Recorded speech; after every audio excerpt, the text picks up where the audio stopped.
Hello student, YDT classes में आपका स्वागत है। आज हम लोग वर्ग 9 के इतिहास का दूसरा चैप्टर यूरोप में समाजवाद एवं रूसी क्रांति के प्रश्न उत्तर करेंगे। यह पार्ट 2 है। इससे पहले हम लोग एक वीडियो बना चुके हैं।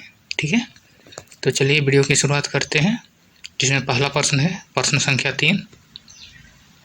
1917 में जार का शासन क्यों खत्म हो गया? तो इसका उत्तर होगा 1917 में जार का शासन खत्म हो गया। इसके निम्न कारण थे, जिसमें पहला है जार एक निरंकुश शासक था। किसानों और मजदूरों की हालत बहुत खराब थी। तो उस समय जो जार था वो एक निरंकुश शासक था। वहाँ पर किसानों और मजदूरों की हालत बहुत खराब थी। बेरोजगार किसान धर्मार्थ लंगरों में खाना खाते थे और खस्ताहाल मकान में रहते थे। तो उस समय के जो बेरोजगार किसान थे वे धर्मार्थ लंगर का अर्थ होता है कि धार्मिक स्थानों पर जो खाने के लिए दिया जाता था वहाँ पर खाना खाते थे और खस्ताहाल मकान में रहते थे, मतलब कि टूटी फूटी झोपड़ियों में रहा करते थे। मजदूरों से 15-15 घंटे काम कराया जाता था और मजदूरों से उस समय 15-15 घंटे काम कराया जाता था। मजदूरों ने काम के घंटे घटाकर 8 घंटे किए जाने, वेतन में वृद्धि और कार्यस्थलों में सुधार की मांगों को लेकर पादरी कैपॉन के नेतृत्व में एक जुलूस विंटर पैलेस के सामने पहुंची। तो पुलिस ने हमला बोल दिया, जिससे 100 से अधिक मजदूर मारे गए और लगभग 300 घायल हुए। इस घटना को खूनी रविवार कहा जाता है। इस घटना के कारण सारे देश में हड़ताल होने लगी। तो क्या हुआ कि जो मजदूरों से 15-15 घंटे काम कराया जाता था, तो वे काम के घंटे 8 घंटे करने के लिए और वेतन बढ़ाने और कार्यस्थल में सुधार करने की मांग को लेकर एक जुलूस विंटर पैलेस पहुंचता है। तो पुलिस क्या करती है, उन पर हमला बोल देती है, जिससे 100 से अधिक मजदूर मारे जाते हैं और 300 घायल होते हैं।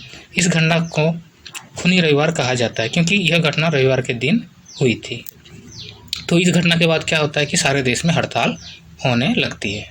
ठीक, दूसरा पॉइंट है खूनी रविवार की घटना के बाद रूस में 1905 की क्रांति हुई, जिसके बाद जार ने एक निर्वाचित परामर्शदाता संसद ड्यूमा के गठन की सहमति दे दी। तो खूनी रविवार की घटना के बाद क्या हुआ, पूरे देश पर क्रांति फैल गई, जिसे हम लोग 1905 की क्रांति कहते हैं।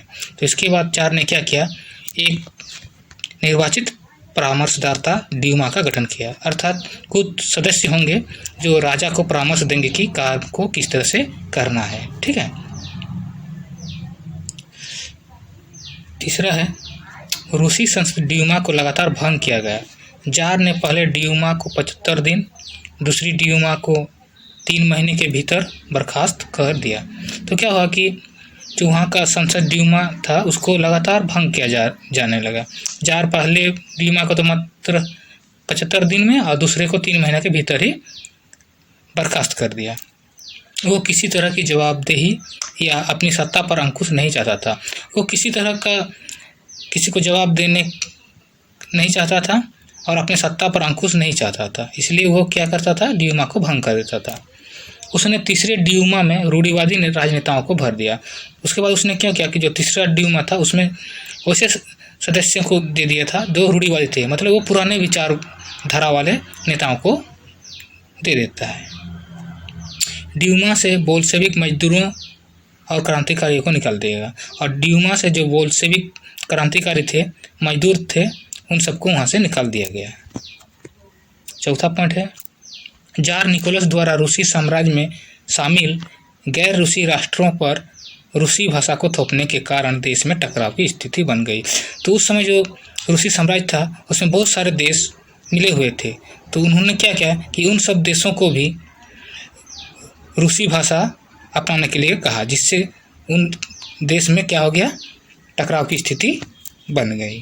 ठीक है, पांचवा है जार ने अपनी साम्राज्यवादी इच्छाओं की पूर्ति के लिए देश को प्रथम विश्व युद्ध में झोंक दिया।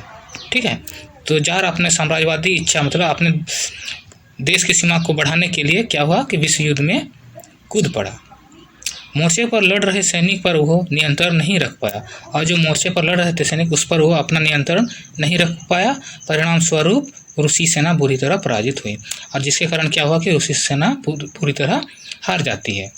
और फरवरी 1917 तक उसके 70 लाख लोग मारे गए, और फरवरी 1917 तक क्या हुआ कि 70 लाख रूसी लोग मारे गए और 30 लाख लोग शरणार्थी हुए, और 30 लाख जो लोग थे वो दूसरे देशों में अपनी जान बचाकर चले गए, शरणार्थी बन गए। ठीक है, इससे लोगों के साथ साथ सेना में भी असंतोष फैल गया। तो इस घटना से क्या हुआ कि लोगों के साथ साथ सेना में भी असंतोष फैल गया राजा के विरुद्ध। प्रथम विश्व युद्ध में हार भी जार निकोलस के पतन का मुख्य कारण था। तो जो प्रथम विश्व युद्ध में हार हुआ था यह भी जार निकोलस के पतन का मुख्य कारण था। छठा देखते हैं हम लोग, युद्ध का उद्योग पर बहुत बुरा असर पड़ा। ठीक है, बाहर से मिलने वाली आपूर्ति बंद हो गई। तो युद्ध के कारण क्या हुआ, जो उद्योग धंधे थे वो भी उन पर बहुत बुरा असर पड़ा। जो बाहर से सामान आता था वो आना बंद हो गया था। 1916 तक रेलवे लाइनें टूटने लगी, और 1916 तक क्या हुआ था कि रेलवे लाइनें टूटने लगी थी। युद्ध में लोग मारे जाने के कारण मजदूरों की कमी पड़ने लगी। तो युद्ध में जो लोग इतने सारे मर गए जिसके कारण क्या हुआ कि मजदूरों को भी कमी पड़ने लगी।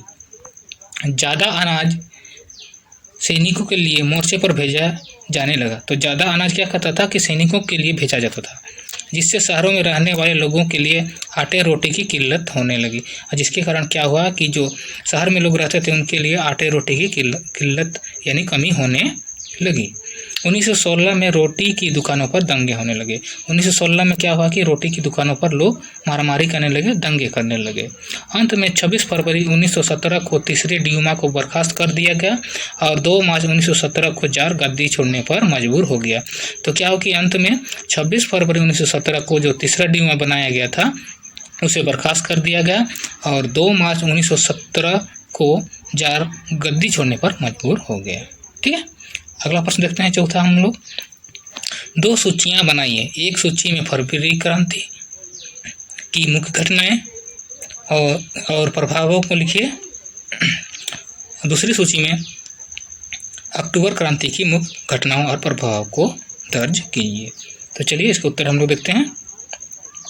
फरवरी क्रांति की मुख्य घटनाएं, पहला देखते हैं 22 फरवरी 1917।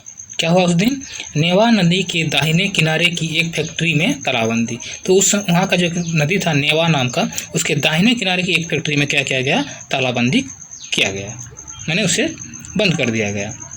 23 फरवरी 1917 क्या हुआ, 50 फैक्ट्रियों में हड़ताल हो गया। ठीक है, 24-25 फरवरी 1917 उस दिन क्या हुआ, घुड़सवार सैनिक और पुलिस की तैनाती की गई। ठीक है, और 25 फरवरी के दिन ही क्या हुआ, 1917 में सरकार द्वारा ड्यूमा को बर्खास्त कर दिया गया। ठीक है, 26 फरवरी 1917 को क्या हुआ, प्रदर्शनकारी बड़ी संख्या में बाएं तट के इलाके में इकट्ठा हो गए। तो बाएं तरफ जो नदी के किनारा था वहाँ पर लोग इकट्ठा हो गए। ठीक है, 27 फरवरी 1917 को क्या हुआ, श्रमिकों द्वारा पुलिस मुख्यालय पर हमला किया गया और सोवियत का गठन किया गया। सोवियत मतलब परिषद, एक कमेटी, ठीक है, का गठन किया गया। और 2 मार्च को क्या होता है, 2 मार्च 1917 को जार का गद्दी छोड़ना। ये सब प्रमुख घटनाएं था फरवरी क्रांति का। तो इसके प्रभाव क्या हुआ, देखो, अंतरिम सरकार का गठन। तो फिर एक सरकार का गठन किया गया। दूसरा, भविष्य के बारे में फैसला लेने की जिम्मेदारी संविधान सभा को सौंपना। और क्या हुआ, जो भविष्य में जो भी काम करने थे उनके फैसला लेने का अधिकार संविधान सभा को दिया गया।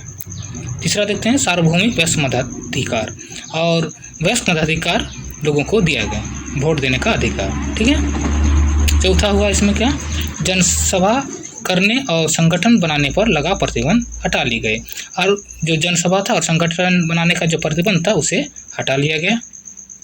पांचवा देखते हैं हम लोग, बोल्शेविक पार्टी का नाम कम्युनिस्ट पार्टी रखा गया, और जो बोल्शेविक पार्टी था उसे नाम बदलकर कम्युनिस्ट पार्टी रखा गया। छठा है, पेट्रोग्राद सोवियत की तर्ज पर सब जगह सोवियत बना ली गई। पेट्रोग्राद, जो सेंट पीटर्सबर्ग को ही पेट्रोग्राद कहा जाता है, तो उसका जो सोवियत था, परिषद था, उसी के जैसे ही सभी जगहों पर सोवियत यानी परिषद बना ली गई। ठीक है, अगला देखते हैं हम लोग पॉइंट, सामाजिक क्रांतिकारियों से प्रेरणा और प्रोत्साहन लेते हुए वर्ष 1917 के जुलाई से सितंबर के बीच किसानों ने बहुत सारी ज़मीनों पर कब्जा कर लिया। और सामाजिक क्रांतिकारियों से प्रेरणा लेकर क्या हुआ कि 1917 के जुलाई से सितंबर के बीच किसानों ने बहुत सारी ज़मीन अपने कब्जे में ले लिया जो सामंतों के जमींदारों के कब्जे में थे। ठीक है, अब अक्टूबर क्रांति की प्रमुख घटनाएं देखते हैं। पहला है अंतरिम सरकार, जो उस समय सरकार बना था, और बोल्शेविकों के टकराव में वृद्धि। तो इन दोनों के बीच में क्या हुआ, टकराव में वृद्धि हो गया। दूसरा पॉइंट हम लोग देखते हैं, लेनिन ने पेट्रोग्राद सोवियत और बोल्शेविक पार्टी को सत्ता पर कब्जा करने के लिए राजी कर लिया। तो जो लेनिन था वो पेट्रोग्राद सोवियत और बोल्शेविक पार्टी को सत्ता पर कब्जा करने के लिए राजी कर लिया था। ठीक है, तीसरा देखते हैं हम लोग, 16 अक्टूबर 1917 को लियान ट्राटस्की के नेतृत्व में सोवियत द्वारा एक सैन्य अधिकारी समिति नियुक्त की गई। तो क्या हुआ कि 16 अक्टूबर 1917 को एक सैनिक अधिकारी समिति नियुक्त की गई। ठीक है, 24 अक्टूबर 1917 अस्थायी सरकार के खिलाफ विद्रोह शुरू होता है। तो 24 अक्टूबर क्या हुआ, तो विद्रोह शुरू हो जाता है सरकार के खिलाफ। शाम ढलते ढलते पूरे शहर पर क्रांतिकारी समिति का कब्जा हो गया, और शाम ढलते ढलते पूरे शहर पर क्रांतिकारी समिति का कब्जा हो गया और मंत्रियों को आत्मसमर्पण करना पड़ा। ठीक है, और मंत्रियों को आत्मसमर्पण करना पड़ा। बोल्शेविक सत्ता हासिल कर लेते हैं और बोल्शेविक पार्टी जो थी वो सत्ता हासिल कर लेती है। ठीक है, पांचवा देखते हैं, दिसंबर 1917 तक मॉस्को पेट्रोग्राद इलाके पर बोल्शेविकों का नियंत्रण स्थापित हो गया। तो दिसंबर 1917 तक क्या हुआ कि मॉस्को और पेट्रोग्राद के इलाकों पर बोल्शेविकों का नियंत्रण स्थापित हो गया था। ठीक है, इसके प्रभाव क्या हुए देखते हैं हम लोग। नवंबर 1917 तक ज़्यादातर उद्योगों और बैंकों का राष्ट्रीयकरण हो गया। तो इसके फलस्वरूप क्या हुआ कि नवंबर 1917 तक सभी उद्योगों और बैंकों का राष्ट्रीयकरण कर दिया गया। ठीक है, जो भी प्राइवेट थे उसे राष्ट्रीयकरण कर दिया गया। ठीक है, दूसरा है, जमीनों को सामाजिक संपत्ति घोषित किया गया तथा किसानों को सामंत की जमीनों पर कब्जा करने की छूट दी गई। और जो जमीनें थी उसे सामाजिक संपत्ति मतलब समाज की जमीन घोषित किया गया और किसानों को सामंतों की जमीनों पर कब्जा करने की छूट दे दी गई। और किसानों को कहा गया कि आप सामंतों पर जो है जमीनें उन पर आप कब्जा कर सकते हैं, इसकी छूट दे दी गई। तीसरा है, बड़े मकान को छोटे हिस्सों में करके बेघरबार और ज़रूरतमंद लोगों को रहने के लिए दिया गया। और जो बड़े मकान थे उन्हें छोटे हिस्सों में करके बेघर, जिनके पास घर द्वार नहीं थे और जिनको ज़रूरतमंद था, उन लोगों को रहने के लिए दिया गया। ठीक है, चौथा हम लोग देखते हैं, अभिजात्य वर्ग द्वारा पुरानी पदवियों के प्रयोग पर रोक लगाया गया। तो जो बड़े जाति के लोग थे उनको एक पदवी दिया जाता था, जिसे उन्हें सामंत कहा जाता था, जागीरदार कहा जाता, इस तरह का जो पदवी थी उसका प्रयोग पर रोक लगा दिया गया। ठीक है, पांचवा देखते हैं, अफसरों की वर्दियों में बदलाव किया गया और जो अफसर थे उनकी वर्दियों को भी बदलाव किया गया। तो आज हमने इतिहास के दूसरे चैप्टर को प्रश्न आंसर किए और बाकी प्रश्नों को हम लोग अगले वीडियो में करेंगे। अगर आपको यह वीडियो अच्छा लगा तो लाइक और शेयर कीजिए, और अगर आप इस चैनल पर नए आए हैं तो इस चैनल को जल्दी से सब्सक्राइब कीजिए। मिलते हैं हम लोग अगले वीडियो पर। धन्यवाद।